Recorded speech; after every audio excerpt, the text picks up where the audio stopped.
ભગવાનનો રાજીપો હોય, સમજ્યું ને, ભગવાનના ભક્તનો સંગ હોય તો ભગવાનથી અનંત વર્ષ સુધી છેટે રહીએ તો પણ કાંઈ મનમાં શોક ન થાય. હવે આગળ, અને ભગવાનની પાસે રહેતા હોઈએ ને જો ભગવાનનો રાજીપો ન હોય તો તેને હું સારું નથી જાણતો. અને સર્વ, મહારાજ કે છે આ વાત જે મહારાજ કરે છે, અને સર્વ શાસ્ત્રનું પણ એ જ સાર છે. ક્યું? તો જે ભગવાનનો જેમ રાજીપો હોય તેમ જ કરવું. સર્વશાસ્ત્રો નો એ જ સાર છે, તમામ શાસ્ત્રનો એ જ સાર છે. જેમ ભગવાનનો રાજીપો હોય એમ કરવું. તો ભગવાનનો રાજીપો કેમાં છે? ઊંચે અંક કરો વચનામૃતના આધારે.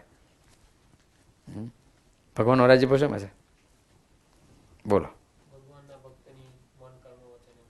સેવા કરવી એ જ ભગવાનને રાજી કરવાનો ઉપાય છે. તમામ શાસ્ત્રનો એ સાર છે કે જેમ ભગવાનનો રાજીપો હોય એમ કરવું. તો ભગવાનનો રાજીપો કેમાં છે?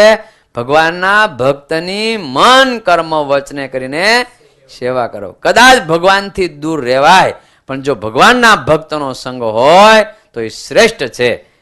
પણ ભગવાન ભેળું રહેવાય અને ભગવાનનો રાજીપો જેમાં છે એવા ભગવાનના ભક્તની સેવા જો છૂટી જાય તો મહારાજ કે એને હું સારું જાણતો નથી, માટે એમ કરવું.